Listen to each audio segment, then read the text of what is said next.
We're joined by Boots Riley and Tom Morello. Boots is with the Coup. Tom Morello is with Rage Against the Machine, but they're actually with each other because they formed a new group. It's the Street Sweepers Social Club. Welcome to Democracy Now! Thanks very much for having us. It's an honor to have you. What is the Street Sweepers Social Club? Boots, tell them.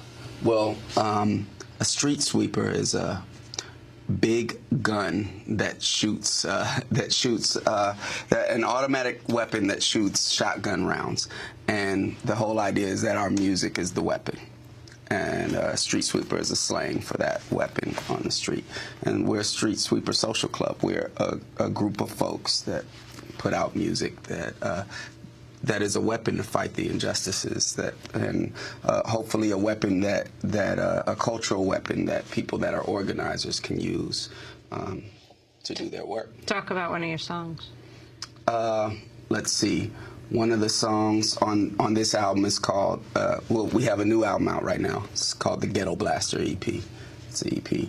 We had an album last year called Street Sweeper Social Club, and off this album, Ghetto Blaster refers to the idea that as an organizer, as someone working against the system, you're a ghetto blaster because we want to destroy the system that creates ghettos, the system that, creates that wealth gap.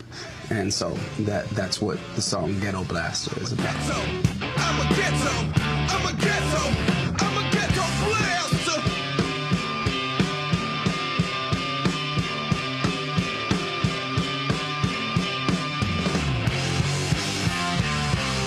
I'm from the land of free labor that planted the planet of black and bandits screaming over Canada.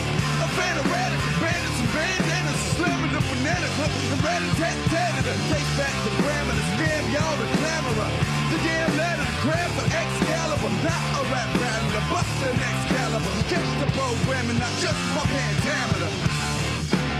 Cause I'm a ghetto blaster. Tom Morello, how did you and Boots get together? Boots and I became acquainted in 2003. We were on an acoustic tour called the Tell Us the Truth Tour with Steve Earle and Billy Bragg. And while I've been a fan of Boots Riley's music in his group, The Coup, it was on this tour where I got to realize his lyrical brilliance in the context of an acoustic setting. We became good friends as well. I was in a band called Audio Slave. When that band disintegrated, I called Boots up. I took him out to an inexpensive Brazilian dinner. And at that dinner, I told him, we are in a band together. It's called Street Sweeper Social Club.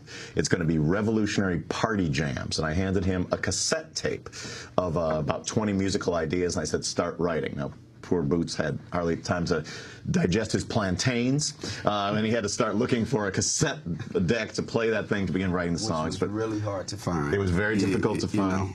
That was the bar for his inclusion into the social club, but he managed to do it, and we've been a group ever since. What was the first song you wrote? Somewhere in the World It's Midnight.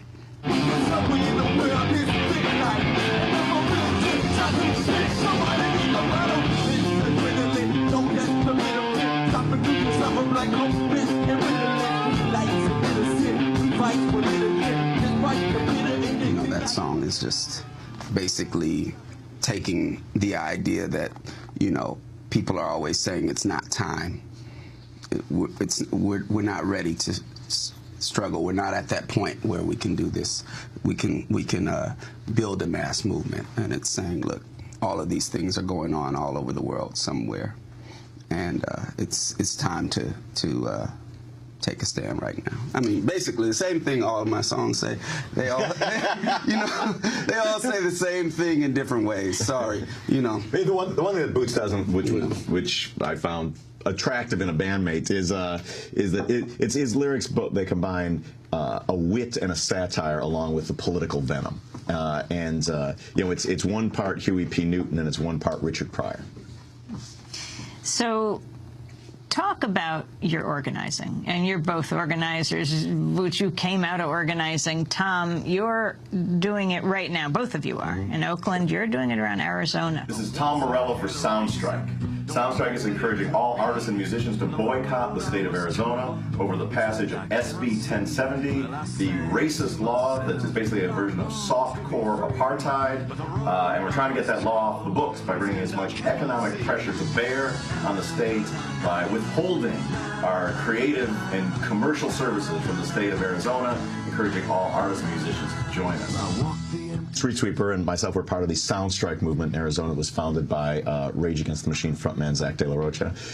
And, you know, it's part of the international movement to attack this festering racist legislation, which we are afraid may go viral to other states as well. And to, you know, to use what power and voice we have as musicians to let our audience know that we're not going to be complicit in it. And so artists have been, you know, from actors like Chris Rock to directors like Michael Moore to a rainbow coalition of musicians, both domestically and internationally, have vowed to boycott Arizona until that legislation is put to bed once and for all. And while we're all in favor of immigration reform that treats everyone involved, that respects everyone's opinion, treats everyone involved with the humanity and dignity they deserve, this legislation must not, this racist legislation must not stand. We're going to do what we can by withdrawing our economic power from the state of Arizona until it's changed. And what response have you gotten? Well, I mean, the response is, has been great among musicians. A lot of, you know, surprisingly, people have come out of the woodwork, from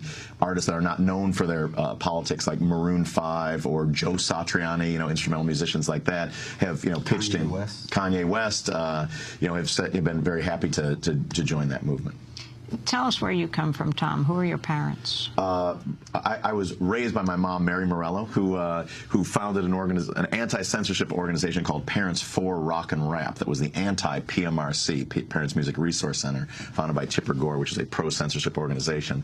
My father's Kenyan. My parents met in East Africa. My great-uncle is Jomo Kenyatta, who was Kenya's first president. And my mom went there to teach. You know, they have these miles from a tiny coal mining town in central Illinois, and somehow got the impetus to travel the world on her own and visited, you know, Germany, China, but ended up in Kenya, where she became part of Kenya's independence struggle. Met my father there, and my dad was part of Kenya's first United Nations delegation. That's why I was born in the United States. So there are some similarities between you and President Obama. Well, other than the fact that we're you know, devastatingly handsome, half-black dudes with Kenyan fathers, white American mothers from Illinois who both went to Harvard. No, there's very little in common between us. What do you think about that? I mean, I thought I was the only guy. You know, like when he gave his breakout speech to the world at the Democratic Convention, you know, I guess it was 6 years ago now, I really couldn't believe it, because he was basically reading my bio. I'm like, you got to be kidding me. And now he's been on the cover of Rolling Stone more times than I have. So there's some envy in that. What has been Kenyatta's influence on you? Well, I mean, it was. I grew up in Libertyville, Illinois, which is a very. I literally integrated the town. I was the first person of color to reside within its borders, and it's a very. It's a district where Democrats don't even run. I mean, that's how conservative it is, and but within that very, you know, at the time exclusively white conservative, narrow conservative bastion. You know, we had pictures of Kenyatta on the wall. We had, you know, Kwame Nkrumah's books. There was, you know, Che Guevara's guerrilla warfare manual was one of the things just sort of laying around that I was flipping through as a child. So the politics of my home were very, very different than the politics of the community, which I think when I got to the sort of the age of the teenage age of rebellion really helped hone my politics in a way that might not have happened in other circumstances. And Boots, your parents? My parents were organizers. They were. My father started out in the civil rights movement in the NAACP as an organizer in the in Durham, North Carolina. Moved to the Bay Area with CORE. Then was in pretty much every group you could know. He was in Students for Democratic Society and Progressive Labor Party, and. So one thing that Boots and I share is we're the least radical members of our families. Yeah, and now he heads up the Haiti Action Committee, or one of the heads, actually. I'm sorry. In Oakland? In Oakland, California. So you continue your organizing in Oakland. Oscar Brand? Right now, you know, it's so hard to put it like this. If you've ever dealt with musicians, it's hard to get them to the studio or to the show on time. So the idea of organizing at the same time as being a musician is something that I've really tried to pointing figure fingers at me, by the way, with it. Pretty prompt. tried to figure out how to do. So, you know, I shy away from people saying that I am an organizer. I have been an organizer, and I try to